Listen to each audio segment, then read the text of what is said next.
Hi, hello. My name is Fatima Perez. I go by she, her, hers. I am a senior. My major is law undergraduate with a creative writing minor, and I'm currently vice president of the Latinx, Sylvia University's Latinx Student Alliance, aka SALSA. So, Thank you so much again, Fatima. It is such a pleasure to have you as we honor your heritage, as we celebrate Hispanic and Latinx Heritage Month. So, we just met you, and we know that identity is part of everyone's professional life. How has your identity impacted your education? where do I start? In terms of my identity, I'm first gen. So I came here with the expectation of graduation and getting, my degree because I come from a lot of people who didn't really go to college. I have an older brother who went to college, which that was good, but I wanted to, at least here, when I got started here, I wanted to see if I could make an impact, and I didn't really know that there was a lot of clubs or just classes that would help me with my identity. But I've learned so much here, specifically when I've taken, like let's just say Latinx literature. I took that class and it was something that I got to read people who were like me, who were first gen, who have made such an impact within their social circle and their workplace. And I think that's something that's so inspiring me, and that has shaped my identity too. And I feel like there has just been so many resources that have helped me get to where I am right now, which is, studying here and, trying to, take classes. And, I want to note that, of course, my identity is so important to me, but it's not like the only thing that I value here. There's just so many other aspects. But since we're talking about Hispanic Heritage Month, I definitely feel as if, in this aspect, I'm making, so many people proud by like, sticking by and like kind of just you know, kind of just exposing my identity to everybody and finding like-minded people who identify with me. So I appreciate that. What What's the importance of Hispanic Heritage Month to you? And how would you explain it to someone else? okay, Hispanic Heritage Month. Well, a lot of people just see it as like a month, but to me, Hispanic Heritage Month is, you know, getting people together and like celebrating different, where you're from, like different countries and cultures. And I love that we, as people, we value a lot of the same things. Sometimes we'll value like each other. We'll value, like all our culture, like our food and our dances and everything. I think that that's so important to embrace. But also, I want to mention that you don't have to exactly be Latinx to celebrate, Latinx Heritage Month. I feel like it's great to bring in other blends of cultures because, we can be similar in that regard. Um, and that's how I would probably explain it to somebody is like, it's not just, it's such an inclusive month that, we try to include everybody, because at the end of the day, our culture, we're really, we're all about like having like family and like kind of like getting together, whether that definition of family is like within your own people, within other cultures. So Hispanic Heritage Month to me is inclusivity, is to making sure that no one is left behind, everybody can have a good time, kind of just like share everybody's culture. And that's kind of how I would explain it. Thank you. I know that you are a student leader on campus. So I would ask from this perspective, how has your racial and cultural identity encouraged you and empowered you in your line for educational opportunity? Oh wow. So when I first got into this club, um, I saw that there was just a lot to it. There was a lot of commitment to bringing, Latinx culture to campus, because like in previous years there hadn't really been much of a Latinx club.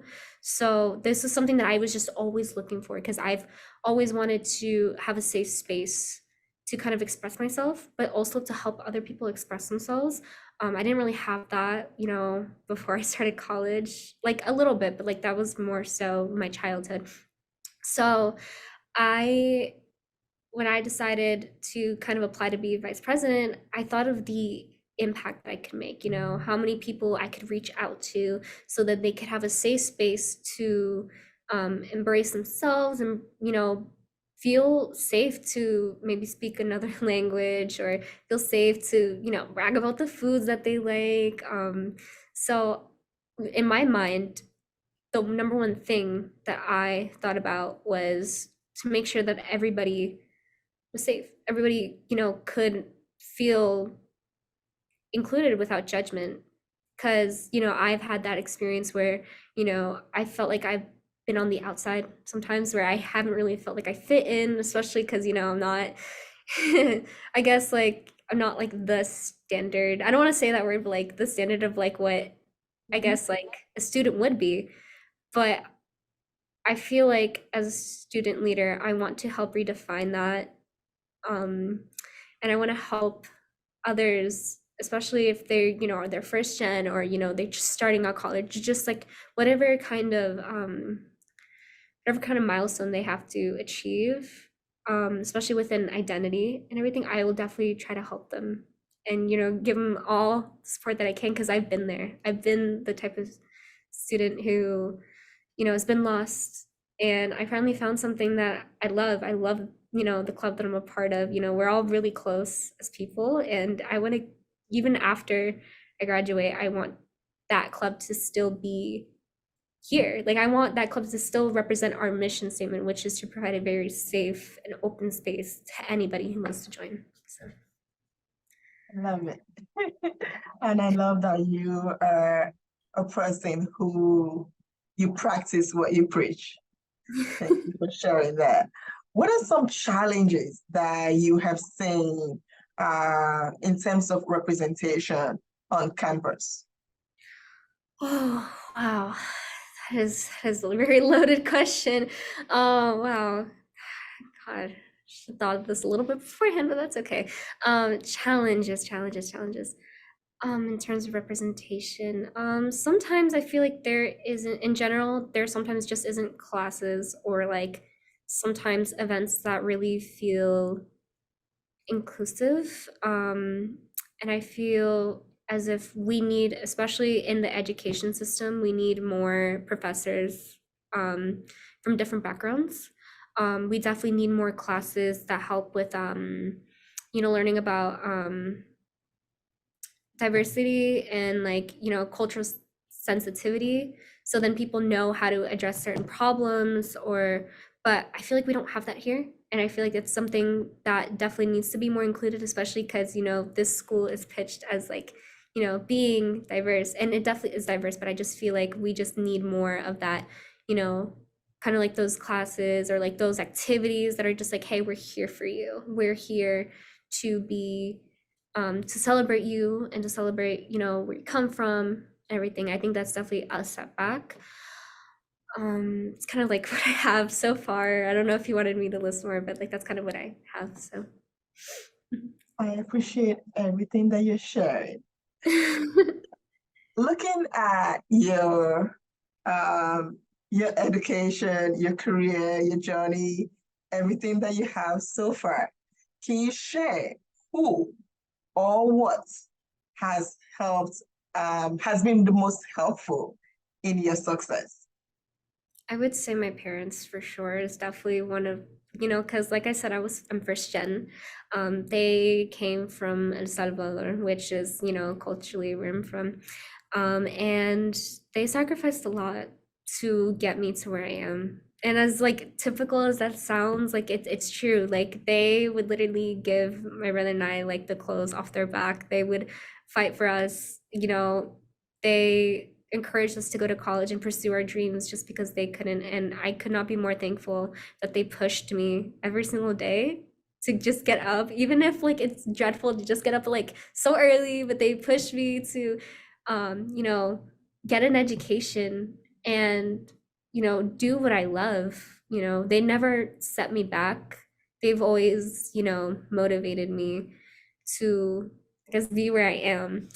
Um, and then I would say definitely the people on campus have definitely been motivating. You know, I've had so many professors that have just been so wonderful and accepting, and you don't understand where I'm coming from, you know, what I'm doing. And I feel like that's something that I just will forever be thankful. Also my friends have also been really, you know, very much there, um, when it comes to helping with my success, because you know they're always like my biggest cheerleaders besides my parents. Like they're always there, like, you know, to always be like, yeah, go Fatima, go, like, you know, like whenever I'm doing something, whenever I'm doing something big, like, you know, making a speech, or like, you know, I'm doing something, you know, so I'd say that those are definitely my biggest influences in terms of like my success. I am grateful for all your cheerleaders. Thank you. Can you describe a time where you faced a challenge or something you considered a setback in your educational career, or in general, and how you were able to bounce back or move forward? Okay. The one that just came to mind right now was my college essay. My college essay was something that was just so hard to determine because, you know, I wanted to get into college, of course, and I had to choose a topic. Um, and I was like, I didn't want to just like, I wanted to do on something that was so significant to me culturally, and, you know, that was something that impacted me, and I chose my name. I chose my name. And I had done it previously for a project, and I decided to do it, you know, as my college essay. And I guess I had a little bit of doubt of how to be, because I had that mentality, you know, especially as first gen, like it's just like everything has to be perfect, everything has to be this and that. And I remember I got feedback, and a lot of people say, like, oh, I think you need to change stuff. And I kind of realized, no, I don't need to change anything. This is my story. This is where, you know, my name is my story. You know, I got this Exactly. name because, you know, it predicted something about me, which was that I'm devoted. I'm, you know, I'm somebody who, you know, is really hardworking, and somebody who can, you know, kind of like if there's a challenge, like I'll go for it type person. So like I did like the little grammatical errors, you know, like the I fixed those, but everything else was like pretty much solid. And I was able to overcome it when I realized that this is the most true, authentic version of myself, and I shouldn't change it for anybody. And so I didn't, and luckily I'm here. So let's just say that that's something that I'll always be grateful for, is that I, if when it comes to my identity, when it comes to my story, that's not any, like no one or anything can't change that. Like this is how I got here. This is what I'm going to continue to do. And I'm hoping that as I continue my career post college, that I continue to make that impact that I have been since, you know, even before college. So. I'm glad you stand by your name and you're proud of your name. It's your name. No one else can change it. I love that. If you could give your younger self advice, I know you're young. We're all young at that, right? But if you could think back, just a few years ago, you've grown even the whole time you've been here at Suffolk University. So if you could look back at your younger self, what advice would you give yourself? Wow. I guess the piece of advice I would give myself is, yes, you are one of the first people to go in your family. Yes, you have somehow this pressure on you, but at the end of the day, you are human, and and this is a part of your culture and identity. But, you know, eventually it will start to get a little bit, you know, down, and like I would say definitely take care of yourself, number one. And number two, that there will be so many opportunities in your life that will change it automatically. Like, and to just continue to be, being you and doing you and like, doing things that um help you, whether that's financially or, culturally. Um, and yeah, that's kind of like what I would say. So I love to say that us first gen, we might be the first, but we're definitely not the last. So yeah, yeah, we definitely. started and we show other people how it's done. Be a Yeah. first. It's a privilege to be a first. We share that, and I just want to say thank you so much, Fatima. I know that you are busy. I know that you're a senior. I know that you're doing a lot of things, but you took Yeah. the time to share with us your story, your heritage, and we're grateful for that. Yeah, thank you so much.